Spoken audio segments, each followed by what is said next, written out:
नमस्कार, आप देख रहे हैं हमारी खास पेशकश अभ्युदय मध्य प्रदेश और मैं हूं आपके साथ महेंद्र विश्वकर्मा। इस खास कार्यक्रम में हम बात करेंगे सरकार के उन फैसलों की जो भविष्य के मध्य प्रदेश को विरासत से विकास के साथ जोड़कर समृद्धि तक ले जाने वाले हैं। बात होगी मुख्यमंत्री डॉक्टर मोहन यादव के दिन भर के दौरों और उन कार्यक्रमों की जहां निर्णायक घोषणाएं और फैसले हुए। तो दिन भर में क्या रहा खास, कौन सी खबर बनी सुर्खियां, आइए जानते हैं इस खास कार्यक्रम में।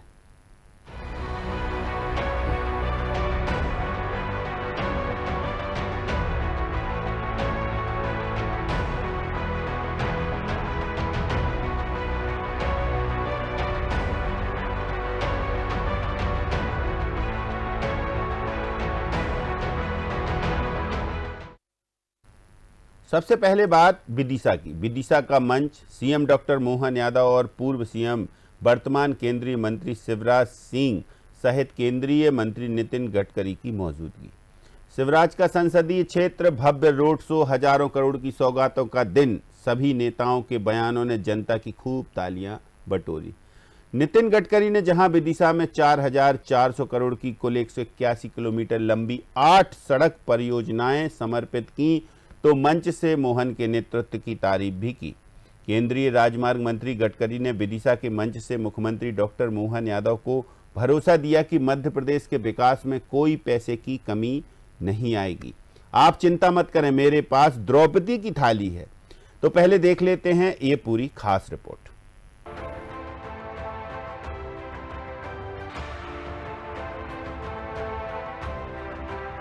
मेरे पास द्रौपदी की थाली है।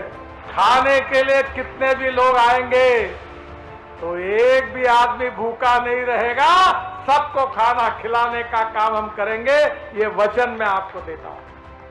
केंद्रीय मंत्री शिवराज सिंह चौहान के संसदीय क्षेत्र विदिशा के लिए 17 जनवरी का दिन बेहद खास रहा। सड़क परियोजनाओं की सौगात देने विदिशा पहुंचे केंद्रीय मंत्री नितिन गडकरी और मुख्यमंत्री डॉक्टर मोहन यादव का जोरदार स्वागत हुआ। तीनों नेताओं पर रोड शो के दौरान जनता ने खूब फूल बरसाए। कार्यक्रम के मंच पर पहुंचे गडकरी ने मध्य प्रदेश को सड़क परियोजनाओं की सौगात दी। सड़क सुरक्षा को बढ़ावा देने और कुशल प्रशिक्षित चालकों की उपलब्धता के लिए 3 आधुनिक ड्राइविंग ट्रेनिंग सेंटर परियोजनाओं का भी शिलान्यास किया गया। एमपी की कृषि विकास दर की सराहना कर गडकरी ने कहा कि एमपी का गेहूं पूरी दुनिया में जाता है, यहां का बासमती चावल प्रसिद्ध है, पर आने वाले समय में किसानों के लिए और काम करने की आवश्यकता है। किसानों की स्थिति को लेकर अनेक प्रकार के चैलेंज हैं। गडकरी ने कहा कि स्थिति यह है कि कपास सस्ता है, कपड़ा महंगा है, गेहूं सस्ता है, ब्रेड बिस्किट महंगे हैं, संतरा सस्ता है, जूस महंगा है, सोयाबीन सस्ता है, तेल महंगा है। इसीलिए लगातार कोशिश करते आया हूं कि किसान अन्नदाता के साथ ऊर्जादाता, ईंधनदाता, दामरदाता बने। केंद्रीय मंत्री गडकरी ने यह भी कहा कि वे यहां आ रहे थे तो केंद्रीय कृषि मंत्री शिवराज सिंह चौहान, मुख्यमंत्री डॉक्टर मोहन यादव और मध्य प्रदेश के पीडब्ल्यूडी मंत्री राकेश सिंह अपनी मांगें रख रहे थे। सोचता हूं कि मांगें पूरी करते करते मैं समय कैसे दे पाऊंगा, पर किसी को चिंता करने की बात नहीं है। मेरे पास द्रौपदी की थाली है। खाने के लिए कितने भी लोग आएंगे तो एक भी आदमी भूखा नहीं रहेगा। सबको खाना खिलाने का काम मैं करूंगा, यह वचन मैं आपको देता हूं। इस देश में पैसे की कमी नहीं है। उन्होंने मंच से ही घोषणाएं कर हजारों करोड़ की सड़कों की सौगातें देने का काम किया। इन परियोजनाओं के पूर्ण होने से भोपाल, विदिशा, सागर, राहतगढ़, ब्यावरा सहित प्रमुख औद्योगिक, कृषि एवं पर्यटन मार्गों पर यातायात सुगम होगा। इन योजनाओं का लोकार्पण, शिलान्यास।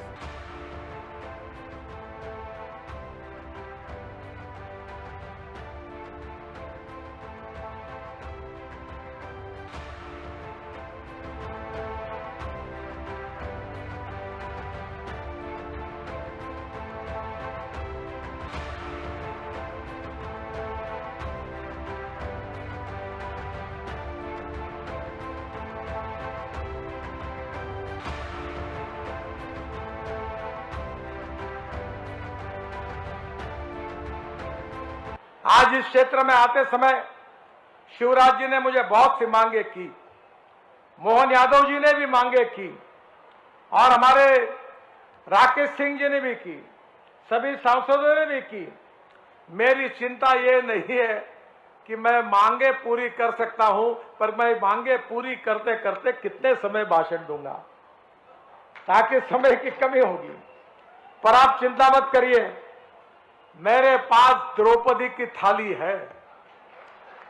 खाने के लिए कितने भी लोग आएंगे तो एक भी आदमी भूखा नहीं रहेगा, सबको खाना खिलाने का काम हम करेंगे, ये वचन मैं आपको देता हूं।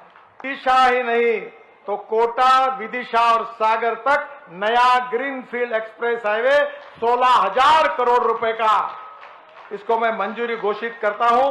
तो आपने 50 की मांग की, और जाओ और वन टाइम डेवलपमेंट में जितने ढूंढने उतने ढूंढो, 4,500 नहीं और उसके ऊपर जितने लगेंगे, ये 4,500 करोड़ तो मैं मंजूर कर रहा हूं, आगे भी लगेंगे तो आपको मंजूर करके दूंगा।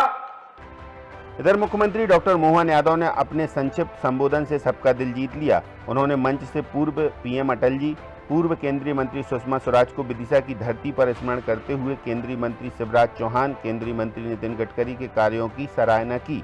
सीएम डॉक्टर यादव ने शिवराज चौहान की तारीफ भी कुछ खास अंदाज में की। उन्होंने कहा कि हमारे सबके नेता बीमारू राज्य से विकसित और विकासशील राज्य तक पहुंचने वाले 6 बार के सांसद, 6 बार के विधायक, हमको तो 12 साल के कुंभ स्नान का आनंद मिल गया। नितिन गडकरी के लिए सीएम डॉक्टर मोहन यादव बोले कि सच में अद्भुत व्यक्तित्व के धनी, बहुमुखी प्रतिभा के धनी, अलग अलग क्षेत्र में बहुत बेहतर कार्य करते हैं। मैं मध्य प्रदेश सरकार की ओर से उनका अभिनंदन करता हूं। विक्रमादित्य के युग का भी उदाहरण सीएम ने दिया और मंच से केंद्रीय मंत्री शिवराज ने जो मांगे सीएम डॉक्टर मोहन यादव के लिए रखी, उन पर सीएम डॉक्टर मोहन यादव ने मोहर लगाई और कहा कि सरकार आपके साथ है, विदिशा के साथ है। रायसेन के मेडिकल कॉलेज का काम जल्द शुरू होगा। गडकरी को उज्जैन का आने का न्योता भी सीएम ने दिया।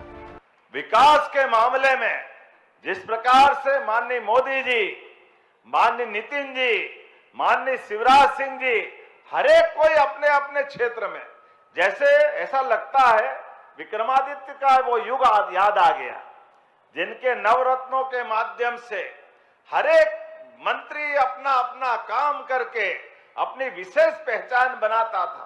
आज का दौर भी माननीय मोदी जी के काल के माध्यम से विक्रमादित्य का शासन काल याद दिला देता है।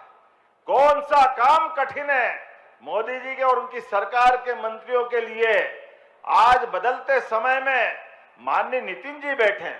हमने भगवान राम के काल में सुना था कि लंका तक जाने के लिए नल नील के माध्यम से समुद्र पे पुल बन गया था, अब बंबई में पुल नितिन जी ने बना दिया। जोरदार अभिनंदन करें, ये अद्भुत व्यक्तित्व है। और शिवराज सिंह जी भाई साहब ने जितना मांगा सारे रोड के लिए, जोरदार अभिनंदन करो। राज्य सरकार आपके साथ है, जो जो आप मांगोगे सब दे देंगे, कोई तकलीफ आने वाली नहीं। विदिशा के मंच से डॉक्टर मोहन यादव ने राहुल गांधी और कांग्रेस पर भी जमकर निशाना साधा। सीएम ने कहा, सुन लो कान खोल के, इस देश के अंदर तीसरी बार तुम्हारी पार्टी घर बैठने का रिकॉर्ड बना रही है। जो काम करता है वह राज करता है, जो काम नहीं करता वह घर बैठता है। उन्होंने केंद्रीय मंत्री नितिन गडकरी के सामने विकास की मांग रखी। ये कांग्रेस को सबक है, काम करने वालों के साथ जनता होती है। जो काम करता है वो राज करता है, और जो काम नहीं करता है वो घर बैठता है। राहुल गांधी, आज सुन लो कान खोल के, इस देश के अंदर तीसरी बार तुम्हारी कांग्रेस पार्टी घर बैठने का रिकॉर्ड बना रही है। विदिशा के मंच पर सबसे पहले केंद्रीय मंत्री शिवराज सिंह चौहान ने संबोधन दिया और मंच पर मौजूद हर नेता का नाम लिया। शिवराज ने दो टूक कहा कि विदिशा को विकास की दृष्टि से अगर बदला है तो भारतीय जनता पार्टी की सरकारों ने बदला है, चाहे सड़कों का जाल हो या मेडिकल कॉलेज, सिंचाई योजनाएं हो या जिला चिकित्सालय। मैं यहाँ की जनता से बेहद प्यार करता हूँ। विदिशा का विकास मेरी जिद है, मेरा जुनून है, मेरा जज्बा है। सीएम डॉक्टर मोहन यादव से मांग करते हुए शिवराज ने यह भी जिक्र किया कि जब मैं मुख्यमंत्री था तब सिप्रा और नर्मदा मिली, अब नर्मदा जी, बेतवा जी मिला दें। लेकिन आदरणीय नितिन जी, ये विदिशा की जनता मुझे 12 चुनाव जिता चुकी, 6 लोकसभा के, 6 विधानसभा के, 1 दर्जन तो हो गए हैं, और जिताती भी ऐसे है कि देश के लोग देखते रह जाते हैं कि कितने वोटों से जीतते हैं। ये अद्भुत जनता, और सच में मेरा भी जुनून अगर कोई है तो विदिशा का विकास, विदिशा हो, रायसेन हो, सीहोर, और मैंने कहा कि उसमें कुरवाई हो, चाहे सिरोंज और चाहे शमशाबाद हो, ये अभिन्न रूप से जुड़े हुए हैं। लता दीदी, भाई और बहन का क्षेत्र जुड़ा हुआ है, तो मिलकर हम लोग काम करने की कोशिश करते हैं। मैं इस जनता से बेहद प्यार करता हूं। विदिशा का विकास मेरी जिद है, मेरा जुनून है, मेरा जज्बा है और इसी जनता की सेवा मेरे लिए भगवान की पूजा है।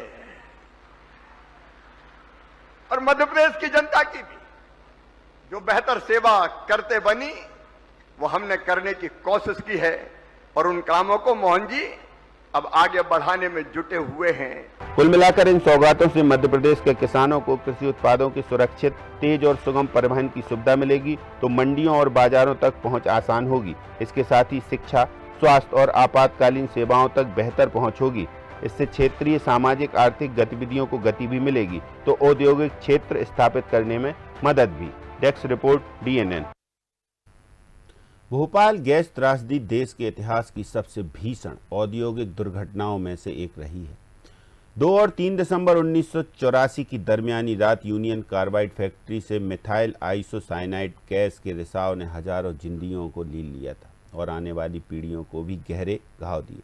करीब 40 साल तक इस फैक्ट्री परिसर में पड़ा रासायनिक कचरा न सिर्फ पर्यावरण बल्कि मानव स्वास्थ्य के लिए भी गंभीर खतरा बना रहा। लेकिन मध्य प्रदेश की डॉक्टर मोहन सरकार ने इस कलंक को मिटाने का काम किया। नतीजा यह रहा कि जिस कार्बाइड फैक्ट्री परिसर में लोग जाने से डरते थे, वहां शनिवार को मध्य प्रदेश के सीएम बिना मास्क के मुआयना करते नजर आए। यहां मुख्यमंत्री की मानवीयता, संवेदनशीलता भी दिखी तो पुरानी जो कांग्रेस की सरकारें हैं उनके प्रति आक्रोश भी। देखते हैं इस रिपोर्ट में।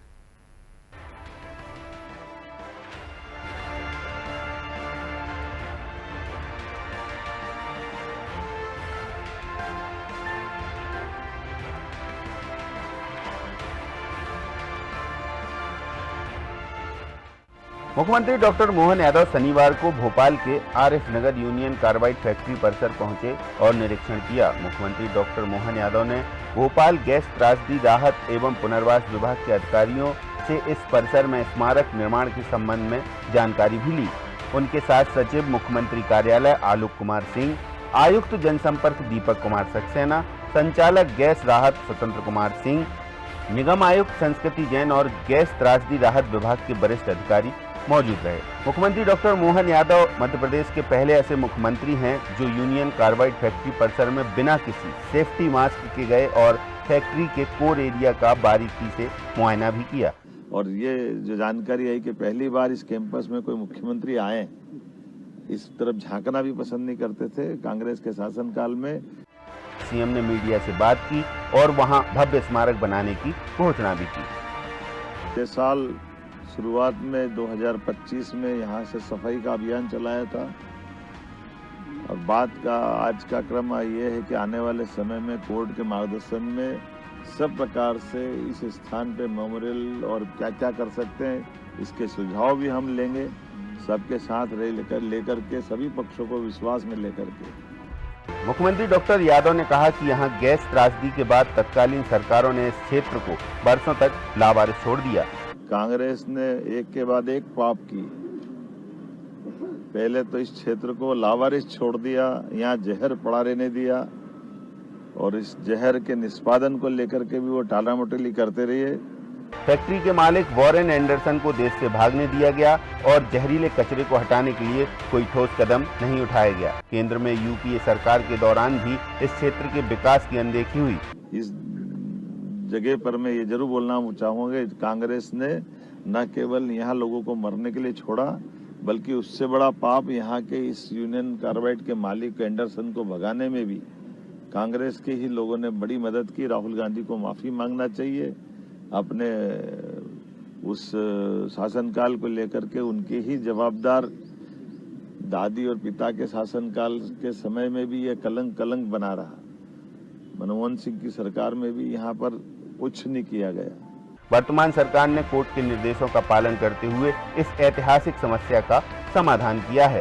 राज्य सरकार अब यूनियन कार्बाइड परिसर के समुचित विकास के साथ भोपाल मेट्रोपॉलिटन एरिया के निर्माण की दिशा में भी कार्य कर रही है। भोपाल और इंदौर को मेट्रोपॉलिटन सिटी के रूप में विकसित करने का निर्णय लिया गया है, जिसमें भोपाल के आसपास के 6 जिले शामिल होंगे। और मुझे इस बात की प्रसन्नता है कि हम एक के बाद एक ऐसे नए काम को हाथ में लेकर के लगातार आगे बढ़ रहे हैं। ऐसे में भोपाल को मेट्रोपॉलिटन सिटी बनाने का जो हमने निर्णय किया है, तो मेट्रोपॉलिटन से बाकी दायरा तो इसको बड़ा है, हमने 6 जिलों से जोड़ने का, लेकिन भोपाल के अंदर भी विकास की बहुत बड़ी अलग अलग प्रकार की जहां जहां रुकावटें, उन रुकावटों के बाधा हटा करके हम इसको विकास के कारवां में कदम से कदम मिला के चलने के लिए प्रेरित करने का काम कर रहे हैं। निरीक्षण के दौरान मुख्यमंत्री डॉक्टर मोहन यादव का उस वक्त मानवीय पहलू भी देखने को मिला जब आरिफ नगर में एक महिला के अनुरोध पर उन्होंने अपना काफिला रुकवाया, भोलेनाथ को अगरबत्ती लगाई और स्थानीय महिलाओं व बच्चों से आत्मीय संवाद भी किया। जरूरतमंद महिलाओं को मुख्यमंत्री स्वेच्छा अनुदान मद से आर्थिक सहायता तत्काल मंजूर भी की। कुल मिलाकर मुख्यमंत्री डॉक्टर मोहन यादव के नेतृत्व में मध्य प्रदेश सरकार ने भोपाल गैस त्रासदी के घावों पर मरहम लगाने का सार्थक प्रयास किया है। रासायनिक कचरे के निष्पादन से लेकर स्मारक निर्माण और क्षेत्रीय विकास तक यह पहल गैस पीड़ितों के प्रति सरकार की प्रतिबद्धता और संवेदनशीलता का प्रमाण है। भारत की आत्मा उसकी संस्कृति में बसती है। हजारों वर्षों से चली आ रही परंपराएं, ग्रंथ, कला और जीवन दर्शन ही भारत को एक विशिष्ट पहचान देते हैं। मध्य प्रदेश की मोहन सरकार इसी सांस्कृतिक चेतना को संजोने और उसे विकास की मुख्य धारा से जोड़ने के संकल्प के साथ आगे बढ़ रही है। भारत भवन परिसर में आयोजित महाभारत समागम इसका सशक्त उदाहरण भी है, जहां धर्म, संस्कृति, कला और विचार का अद्भुत संगम देखने को मिल रहा है। देखते हैं इस खास रिपोर्ट में।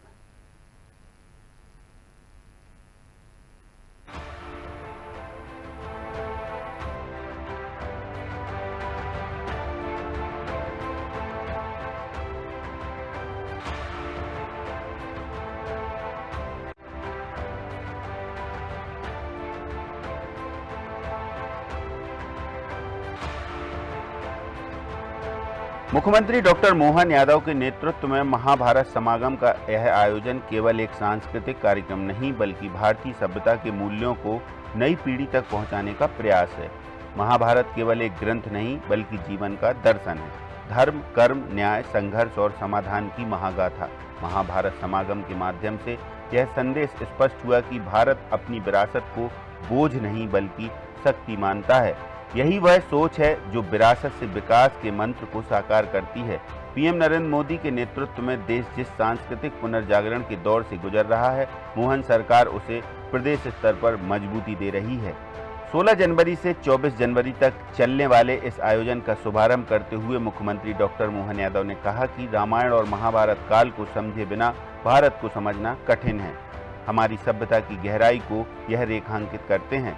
सदियों के आघातों और संघर्षों के बावजूद भारत की उदारता, सहिष्णुता और लचीलापन उसकी सबसे बड़ी ताकत रहे हैं। यही कारण है कि अनेक सभ्यताएं समय के प्रवाह में विलुप्त हो गईं, लेकिन भारत आज भी अपनी सांस्कृतिक चेतना के साथ खड़ा है।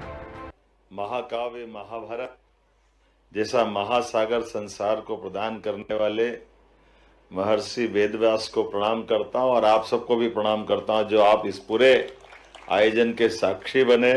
महाभारत सच में उस दौर में जिस प्रकार से एक उसका प्रतिकृति बना करके शस्त्रों से, व्यूह रचना से, चित्रों के माध्यम से, रचनाओं के माध्यम से महाभारत और महाभारत के बाद के पात्रों की दृष्टि से उन पे तो काफ़ी काम हुआ है, लेकिन पात्रों के पूर्व जन्मों के साथ जोड़ करके ये महाभारत की गाथा को बताने का जो प्रयास किया है, और सच में महाभारत के दरमियान ये सारी चीज़ें, और अभी भी हम अपने आज के काल से जोड़ के देखें तो कमोबेश वो सारी चीज़ों के नज़दीक हम पहुंच जाते हैं। और ये हमारे लिए वास्तव में भगवान की दया है। ये दो स्तंभ रामायण और महाभारत दोनों काल हमारे लिए दो प्रकार से पूरे देश की सारी बात को समझना है तो भगवान श्री राम का काल याद कर लो या भगवान श्री कृष्ण का काल याद कर लो। उस समय की घटनाओं के तत्समय लेके आज तक अपने सबके परिवारों से लेकर समाज में इन सबसे सदैव हमको प्रेरणा मिलती रहेगी। मोहन सरकार का विशेष ध्यान युवाओं को अपनी सांस्कृतिक जड़ों से जोड़ने पर है। गीता जयंती के अवसर पर आयोजित गीता पाठ और गीता ज्ञान प्रतियोगिताओं में लाखों युवाओं की सहभागिता यह दर्शाती है कि नई पीढ़ी ज्ञान, कर्म और भक्ति मार्ग को समझना चाहती है। जब युवा गीता के श्लोकों में जीवन का मार्गदर्शन खोजते हैं, तब संस्कृति केवल अतीत की स्मृति नहीं बल्कि वर्तमान और भविष्य की दिशा बन जाती है। महाभारत समागम में देश विदेश के कलाकारों की भागीदारी यह सिद्ध करती है कि भारतीय संस्कृति वैश्विक संवाद की क्षमता रखती है। इंडोनेशिया जैसे देशों से आए नाट्य समूह इस बात के प्रतीक हैं कि भारत की सांस्कृतिक धरोहर सीमाओं से परे जाकर विश्व को शांति और न्याय का संदेश देती है। 16 जनवरी से जारी और 24 जनवरी तक चलने वाले महाभारत के इस समागम में पूरे देश की अलग अलग कला विधाओं में महाभारत के प्रसंग मंच पर उतरते दिखाई देंगे और कैनवास पर दिखाई देगा महाभारत काल का हर प्रसंग। युद्ध केवल जीत हार नहीं देते, वो सभ्यताएं नष्ट कर जाते हैं। वीर भारत न्यास के आयोजन की ये थीम जब दुनिया के कई देश युद्ध की विभीषिका में हैं, तब ये संदेश बेहद प्रासंगिक करती है कि अहिंसा का मार्ग क्यों जरूरी है। युद्ध जरूरी है अगर तो उसका खामियाजा किस रूप में सामने आते हैं, इस समागम में ये पन्ने भी खोले जाएंगे। भारत, इंडोनेशिया, जापान और श्रीलंका के कलाकार महाभारत का मंच पर मंचन करते हुए नजर आ रहे हैं। आयोजन में महाभारत को युद्ध स्थल से कहीं आगे समझने का प्रयास जारी है। इस आयोजन के शुभारंभ अवसर पर वीर भारत न्यास के सचिव श्रीराम तिवारी ने विस्तार से डीएनएन को जानकारी दी। देखिए, ये महाभारत वैश्विक सभ्यताओं के संघर्ष और औदार्य की महागाथा के रूप में हम इसको करने जा रहे हैं। इसके पीछे जो दृष्टि है, माननीय प्रधानमंत्री ने जो कहा है, स्वाभिमान पर्व, जो माननीय मुख्यमंत्री के भी संदेश है, निर्देश है, तो महाभारत केवल संहार का घटना नहीं है, वैश्विक घटना नहीं है, बल्कि हमारी उदारता, सनातन सभ्यता की उदारता और श्रेष्ठता, सबका वो एक तरह के भाव है। तो भगवान श्री कृष्ण ने श्रीमद् भगवद गीता के माध्यम से दुनिया को शांति का, आध्यात्मिक उत्कर्ष का और विकास का जो संदेश दिया है, उसे ही हम आत्मसात करके लोक प्रचारित करने का पहल कर रहे हैं। अच्छा, मैं यहाँ पे देख पा रहा हूँ अलग अलग संस्कृति बड़ी आई है, कोई केरल से आया है, कोई कहाँ से कलाकार भी आए हैं। ये एक अद्भुत संयोग कहे इसको, या पूरी की पूरी एक धरा को, एक मध्य प्रदेश क्योंकि दिल है देश का, तो एक समेटने की कोशिश? नहीं, समेटने का विषय नहीं है, देश का दिल है ही। और जैसा कि हम लोग जानते हैं, कि उज्जैन जो मध्य प्रदेश का भी केंद्र रहा है और दुनिया का भी केंद्र रहा है, कालगणना का एक बड़ा केंद्र था, तो वहां से जो जीरो हम उसकी डिग्री मान लें तो वो एक केंद्र बिंदु है और हम उसको लेकर केंद्र बना रहे हैं। तो उज्जैन भी केंद्र है, भोपाल भी केंद्र है, और हम जो कहते हैं महाकाल कहाँ, तो महाकाल हर जगह है। श्री कृष्ण कहा तो श्री कृष्ण भी हर जगह है। तो हम उनके जो संदेश है उसको लेकर हम लोग बात को आगे बढ़ाना चाहते हैं, और ये हमारे लिए आनंद का विषय है, सौभाग्य का विषय है कि इसमें जैसे अभी पहला वर्ष है हमारा, हर साल करेंगे, तो जापान है, श्रीलंका है, इंडोनेशिया है, यहाँ के तो कलाकार हैं ही, इसके अलावा देश भर के तमाम अंचलों से, कोई केरल से है तो कोई तमिलनाडु से है, कोई असम से है, अरुणाचल से है, इस तरह से तमाम जो लोग हैं वो आ ही रहे हैं। मोहन सरकार की यह पहल स्पष्ट करती है कि विकास केवल सड़कों, भवनों और आर्थिक आंकड़ों तक सीमित नहीं है। सच्चा विकास वह है जो समाज की आत्मा को सशक्त करे। संस्कृति संरक्षण, धार्मिक चेतना और वैचारिक समृद्धि के साथ जब विकास आगे बढ़ता है, तभी एक संतुलित और सशक्त राष्ट्र का निर्माण होता है। और महाभारत समागम जैसे आयोजन इस बात का प्रमाण है कि मध्य प्रदेश सांस्कृतिक विरासत को सहेजते हुए विकास की नई इबारत लिख रहा है। Desk report, DNN. मुख्यमंत्री डॉक्टर मोहन यादव ने कांग्रेस के विधायक फूल सिंह बरैया के बयान को लेकर बेहद नाराजगी जताई है। उन्होंने इस तरह की बात करने वाले के खिलाफ राहुल गांधी से कार्रवाई कर बड़ा संदेश देने की बात कही। सीएम ने कहा कि राहुल गांधी उन्हें हटाकर एक अच्छा और बेहतर संदेश दें। क्या कुछ कहा सीएम ने, सुनते हैं। राहुल गांधी कांग्रेस के नेताओं के और खास करके कांग्रेस के वरिष्ठ नेता राहुल गांधी आ रहे हैं और समाज में ऐसे जहर घोलने वाले बयान दे करके फूल सिंह बरैया ने जो सामाजिक विद्वेष फैलाने का काम किया है, मैं उम्मीद करूंगा कि राहुल गांधी जी आकर के अपने विधायक से भी कहे, सस्पेंड करे, पार्टी से बाहर करे, लगे कि हाँ उनके मन में समाज के बाकी वर्गों के लिए भी कोई सम्मान है। मैं उनके इस बयान की निंदा भी करता हूं और फूल सिंह बरैया विधानसभा के विधायक हैं, मैं मान के चलता हूं उनका अपना उत्तरदायित्व है कि वो इस प्रकार की बातों से बचे। चलिए, तो इस खास बुलेटिन में इतना ही। मुझे दीजिए इजाजत। नमस्कार।